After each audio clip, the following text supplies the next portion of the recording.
মুক্তিযুদ্ধের সময় কারো বয়স ছিল ৩ থেকে ৪ বছর, আবার কারো ৫ থেকে ৬। অথচ তারা সবাই ৭১ সালের মুজিবনগর সরকারের কর্মচারী দাবি করে মুক্তিযোদ্ধা কোটায় সরকারি চাকরিতে নিয়োগ পেয়েছেন।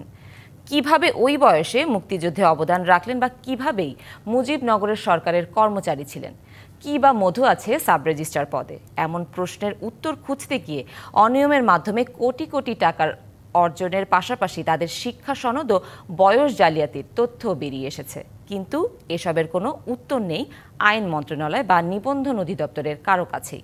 শাহ ইমনের বিশেষ রিপোর্ট।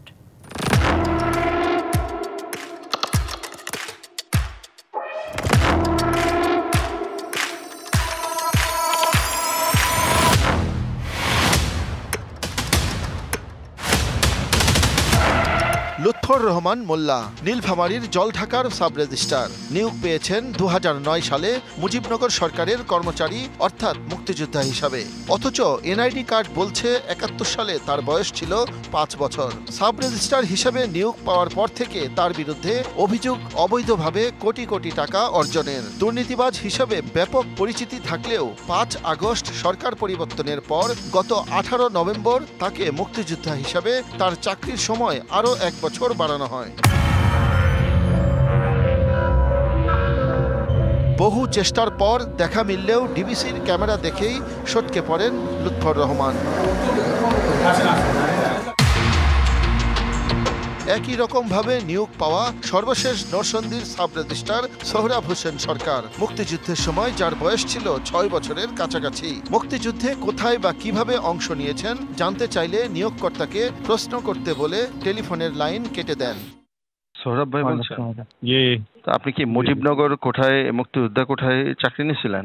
না, মুক্তিযোদ্ধা কোঠা না, মুজিবনগর সরকারের কর্মচারী ছিলেন আপনি, তাই তো? অনেকে আছে, অনেক হয়েছে। হ্যাঁ, ৬ বছর বয়সে আপনি মুজিবনগর সরকারের কর্মচারী হয়েছিলেন? অরিজিনাল বয়স কি সবার ঠিক থাকে? আমরা তো কর্মচারী, ইনফর্মার। এরপর খোঁজ মেলে সর্বশেষ চট্টগ্রামের রাউজানের সাব রেজিস্ট্রার আবু তাহের মোস্তফার। তিনিও এ ব্যাপারে আদালতের রায়ের দোহাই দিয়ে বক্তব্য দিতে অস্বীকৃতি জানান। আমি শুধু এইটুকু বলবো, আমরা মুক্তিযোদ্ধা হিসেবে না, আমরা মুজিবনগর কর্মচারী হিসেবে নিয়োগপ্রাপ্ত। ঠিক আছে ভাইয়া? ৫ বছর বয়সে কিভাবে কর্মচারী হলেন?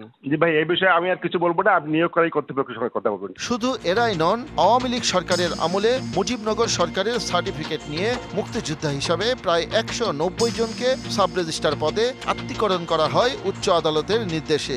নিয়োগের সময় একটি কমিটি যাচাই বাছাই করে ১৯০ জনের মধ্যে মাত্র ৩০ জনকে প্রকৃত মুজিবনগর কর্মচারী হিসেবে চিহ্নিত করলেও রাজনৈতিক বিবেচনায় সবাইকে নিয়োগ দেওয়া হয়। এদের মধ্যে বেশিরভাগই অবসরেও চলে গেছেন, তবে অন্তত ২৬ জন এখনো কর্মরত।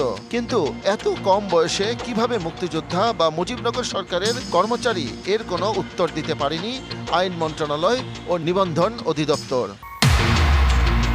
লুৎফর রহমানের বিষয়ে জানতে আইন মন্ত্রণালয়ে গেলে প্রজ্ঞাপনটি সই করা উপসচিব আজিজুল হকের কাছে গেলে এ বিষয়ে মন্তব্য করতে রাজি হননি তিনি। তবে প্রজ্ঞাপনের সইটি যে তারই, এটা নিশ্চিত করেও বলেন আদিষ্ট হয়ে করেছেন, যাচাই বাছাইয়ের সুযোগ তার নেই। ফাইল উঠছে সিনিয়র স্টেট সেক্রেটারি থেকে সচিব উপদেষ্টা পর্যন্ত পাস হয়েছে।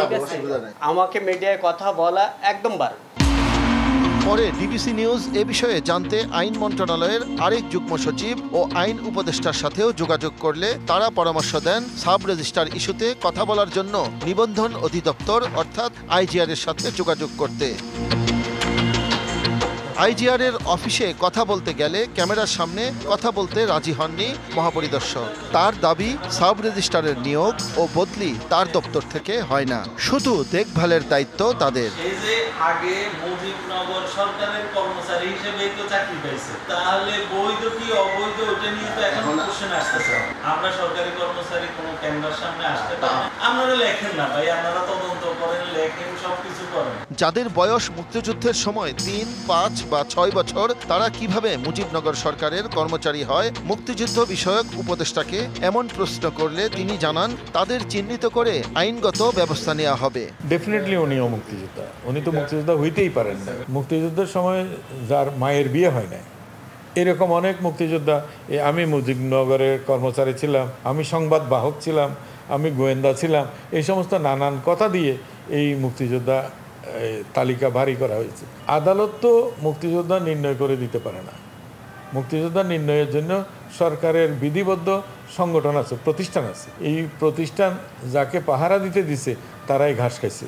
এদিকে ট্রান্সপারেন্সি ইন্টারন্যাশনাল বাংলাদেশের নির্বাহী পরিচালক ডক্টর ইফতেখারুজ্জামান বলেন, সাব রেজিস্ট্রার পদটি লোভনীয়। গত সরকারের আমলে যারা এই সুযোগ সুবিধা এবং নিয়ম চালু করে তারাই এই অনিয়মের সুযোগ তৈরি করে দিয়েছে।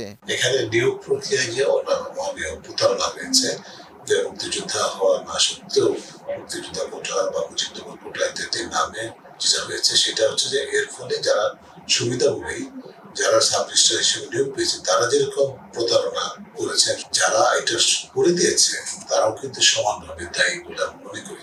তবে এসব দুর্নীতিবাজ ও অনৈতিকভাবে মুক্তিযোদ্ধা কোঠায় চাকরি নেয়াদের বিরুদ্ধে আইনি ব্যবস্থা নেওয়া ও সাব রেজিস্ট্রারদের পদটি নতুন করে সংস্কার ও নিয়োগ প্রক্রিয়ায় স্বচ্ছতা আনা প্রয়োজন বলে মনে করেন ডক্টর ইফতেখারুজ্জামান। লক্ষ্যটাকে প্রশ্রয় দেওয়া হচ্ছে, যিনি প্রশ্রয় দিচ্ছেন তিনি সমানভাবে দায়ী। শাহ ইমন, ডিবিসি নিউজ, ঢাকা।